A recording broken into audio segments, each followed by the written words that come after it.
Bismillahirrahmanirrahim. Assalamualaikum warahmatullahi wabarakatuh. Serta selamat sore Bapak Presiden. Ini ada di Jakarta atau di Bogor? Kalau di Bogor sama dengan saya. Sore hari ini diguyur hujan sehingga ya sejuk-sejuk basah lah, kira-kira seperti itu. Semoga Bapak Presiden Jokowi dalam kondisi sehat walafiat beserta keluarga. Pak Presiden, bersama ini saya hanya ingin menyampaikan informasi atau laporan terkait dengan keberadaan PLN, di mana tanggal 27 minggu depan, 27 Oktober, hari Selasa, itu akan memperingati Hari Listrik Nasional yang ke-75.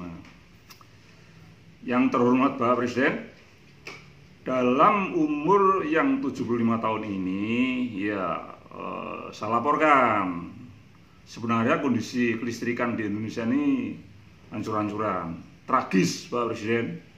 Jadi saya sebenarnya saat Bapak naik takhta menjadi presiden pada 2014 itu kan, bahkan sampai sekarang Bapak akan mengusung platform namanya Nawacita, yang diantara citanya adalah kehadiran negara dan akan menjadikan energi sebagai tulang punggung ekonomi.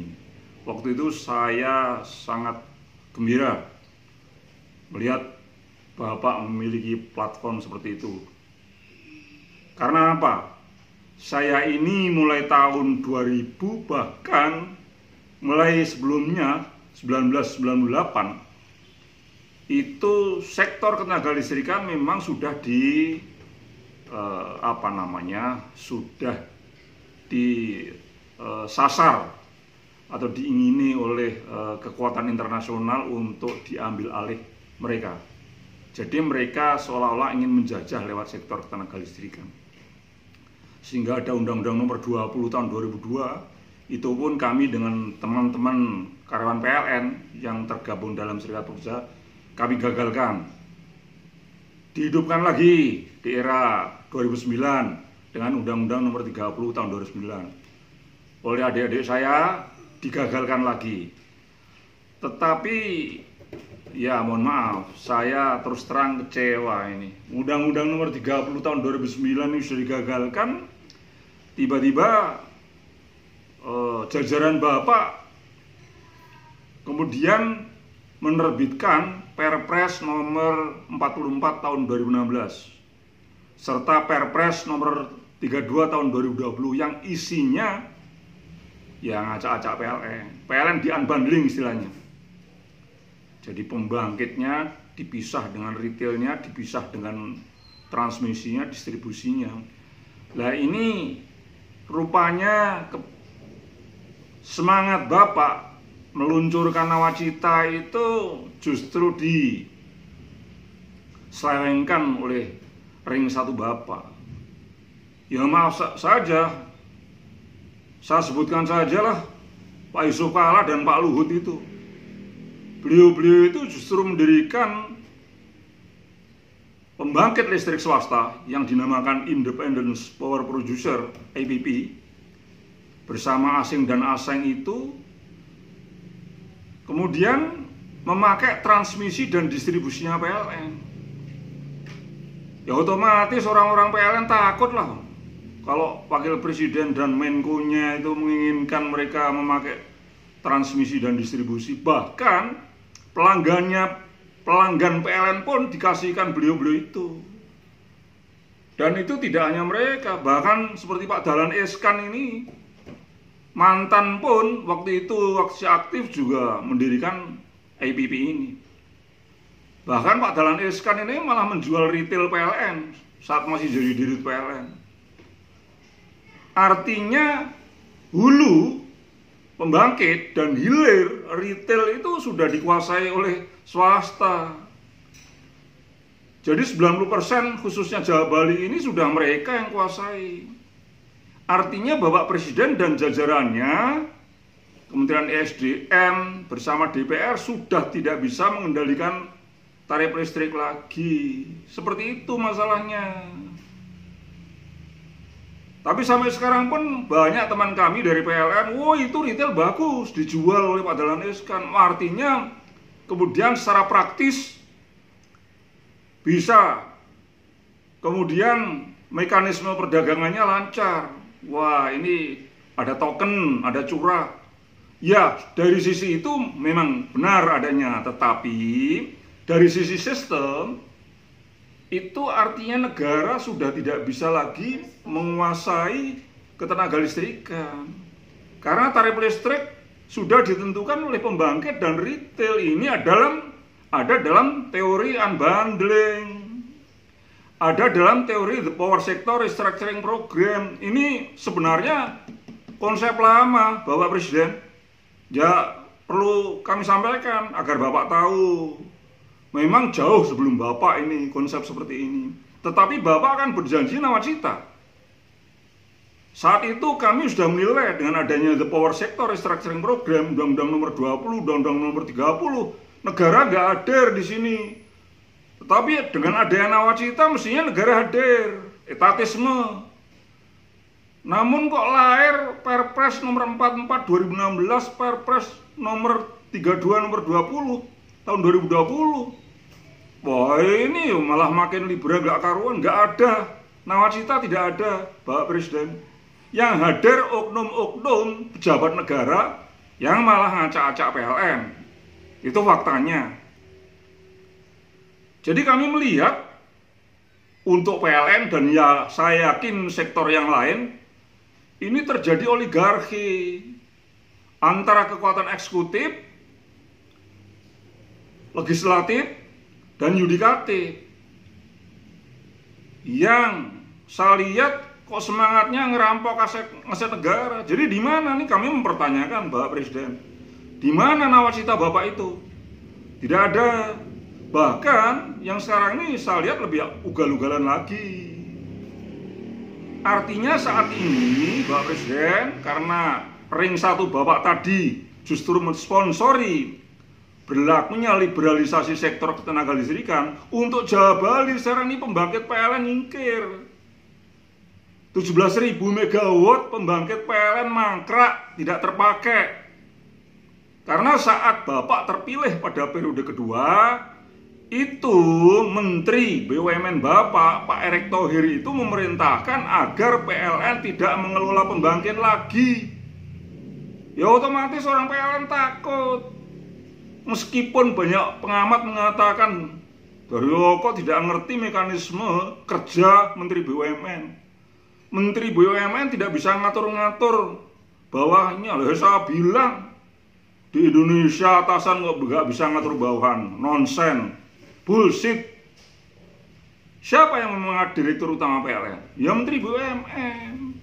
Sehingga kalau Menteri BUMN itu kemudian melarang PLN mengoperasikan pembangkit, ya pasti diikuti, meskipun kemudian dengan berbagai modus. Modusnya untuk menyingkirkan pembangkit PLN itu, Bapak Presiden, untuk Jawa Bali ini, yaitu dengan modus lelang. Saat Menteri BUMN meminta seperti itu, diterjemahkan oleh PLN, khususnya P2B, Pusat Pengatur Beban, dengan melelang pengadaan strom pembangkit yang dilelang komponen C. Komponen C itu komponen bahan bakar. Ya, pembangkit PLN ini memang sudah lama, 80-an. Ibarat mobil Kijang 84 diadu dengan yang Super Innova baru-baru ini. Yang dulu bahan bakarnya ibaratnya bensinnya 1514, yang sekarang masih 120, di tender ya kalah. Tapi itu semua sebenarnya sudah dikunci oleh instruksi Menteri BUMN agar pembangkit PLN minggir. Seperti itu. Faktanya sekarang semua pembangkit, hampir semua pembangkit itu oleh independent power producer, swasta asing dan asing, yang mohon maaf di backup oleh Pak Yusuf Kalla, Pak Lut Binsar, Pak Dahlan Iskan, Pak Erick Thohir itu, dan lain-lain, dan DPR itu. Mengapa mereka itu mendukung itu? Saya terus terang, oh ini ada indikasi oligarki ini. untuk mengamankan kekuasaan Bapak. Itu yang terjadi. Nah, kalau sudah seperti itu, sekarang jawabannya mekanisme pasar bebas. Dan listrik mestinya kayak Filipina, sudah 5 kali melonjaknya tarif listrik itu. Sudah 5 kali. Dan kami melihat waktu April Mei itu kan terjadinya lonjakan tagihan listrik sampai ada yang 20 kali lipat itu. Itu test of the water menurut saya, Bapak Presiden. Ada dari komunitas organisasi saat kami mengadakan Zoom meeting, mereka mengadakan penelitian mengapa terjadi lonjakan listrik sampai 84.000 dari anggota mereka itu. 84.000. Ini terus terang aja dari komunitas Islam waktu itu meminta saya bicara di Zoom, di webinar. Mereka ngomong 84.000 Pak anggota saya itu yang tagihan listriknya melonjak. Ini indikasinya test of the water. Artinya mekanisme pasar bebas sudah terjadi tanpa campur tangan pemerintah. Konsepnya the power sector restructuring program kan seperti itu. Pemerintah tidak boleh menangani BUMN pelayanan publik, nggak boleh. Itu. Tetapi itu yang terjadi hanya di Filipina dan Kamerun. Di Indonesia rupanya karena Bapak waktu itu sudah terlanjur nawacita, wah, direm. Tapi ngeremnya kan pakai ngutang, Pak. Pakai ngutang. Jadi waktu itu sebenarnya tidak mau ditangani oleh pemerintah. April dan Mei itu ternyata terjadi lonjakan yang bertubi-tubi. Akhirnya apa? Pemerintah nalangin, menurunkan ratusan triliun. Itu untuk agar supaya tidak terjadi letupan-letupan lagi. Tapi ini kan sebenarnya saya lihat hanya kondisional saja. Sambil menunggu para pemegang instalasi listrik itu, ya mohon maaf, saya melihat kebanyakan adalah dari Cina. Kami melihat juga bahwa ini sambil menunggu kedatangan dari tenaga kerja Cina itu supaya komplit, lengkap untuk mengambil alih PLN. Jadi saat ini PLN itu hanya dipakai namanya saja, Pak Presiden. Ini kami laporkan. Hanya dipakai stempelnya saja. Itu. Hanya dipakai tenaganya untuk menagih ke pelanggan. Itu. Yang kemudian pelanggan membayar secara pasca bayar. Yang prabayar sudah dalam bentuk token dan curah. Yang saat itu oleh Pak Dahlan Iskan sudah dijual ke para Taipan 9 Naga itu. Unbundling. Unbundling itu artinya sudah terjadi pemisah-misahan dan negara nggak hadir lagi. Mohon maaf Pak Presiden, ini Bapak harus tahu, ini semua melawan nawacita. Ya kami menagih, sebagai rakyat menagih. Loh di mana Bapak Presiden nawacita Bapak itu? Kok kejadiannya malah justru seperti sekarang ini? Dulu tahun 2000-an masih wacana yang namanya multi buyer multi seller, kemudian kami hajar itu undang-undang yang mengandung itu di MK, dan MK waktu itu membatalkan undang-undang itu. Sekarang ini sudah terjadi, bukan wacana lagi. Itu. Dan indikasinya bahwa Presiden akan mengeluarkan dana untuk menutup ketenaga listrikan yang sudah multi buyer multi seller mekanisme pasar bebas ini adalah sebesar 150 triliun indikasinya sampai akhir 2020 ini. Kami memilih data bahwa saat ini sudah terjadi defisit pengelolaan ketenaga listrikan adalah sebesar 83,9 triliun. Itu defisit dari pengelolaan teknis. Belum nanti kemudian ditambah-tambah dengan, ya PLN kan overheadnya harus dibayar. Kemudian pembayaran ke oligarki-oligarki itu, ke para oknum parlemen, para oknum menteri, para oknum parpol, semuanya kan memerlukan dana ini untuk mendukung Bapak Presiden. Ini makanya kalau kemudian diprediksi 150 triliun itu wajar. Itu 3 kali saat dioperasikan PLN. saat dioperasikan PLN, Bapak Presiden, rata-rata subsidi ke PLN itu hanya 50 triliun. Tapi sekarang sudah mendekati 150 triliun. Ya karena ini semua sudah dipegang swasta dan dijadikan bancaan oligarki. Seperti itu masalahnya. Nah, ini kemudian kami juga mendapatkan data-data seperti itu, bahwa ada defisit 83 triliun. Tetapi anehnya juga para direksi PLN ini mengatakan, oh tahun ini akan untung 10 triliun. Nah ini kan mengelabui aja. Oh jelas ada data, kami memegang data sudah defisit 83,9% kok. Kemudian ada seorang direksi PLN mengatakan, wah kami masih optimis 10 triliun. Dari mana itu? Defisitnya aja 83,79 triliun. Kok tiba-tiba bersuara akan untung 10 triliun. Nggak, seolah-olah PLN tidak terjadi apa-apa. Dia pun mengatakan, sang direksi itu, bahwa 2015 kemarin PLN untung 4,2 triliun. Dari mana? Dari laporan statistik PLN, Bapak Presiden, yang kami dapat, tahun 2019, kelistrikan yang masih sebagian besar dikelola PLN itu sudah defisit 28,3 triliun. Itu 28,3 triliun. Kemudian direksi tadi ngomong untung 4,2 triliun. Ini namanya kebohongan publik ini, Bapak Presiden. Saya tahu itu semua hanya untuk menutup-nutupi kondisi ketenaga listrikan saat ini. Dan ya ini semua agar rakyat tahu, ini semua terjadi karena petinggi PLN yang mestinya kemudian memanage kelistrikan secara profesional, tapi malah bermain di situ dengan asing-asing dan juga oknum-oknum parlemen dengan yang artinya oligarki yang bermain. Bapak Presiden, mohon Bapak ketahui ya, dan saya yakin kalau Bapak Presiden ini kemudian, mohon maaf, selama ini kan kemudian meminjam utangan dari luar negeri, terutama kan dari Cina. Nah Cina ini sekarang sudah mengirim tenaga kerjanya.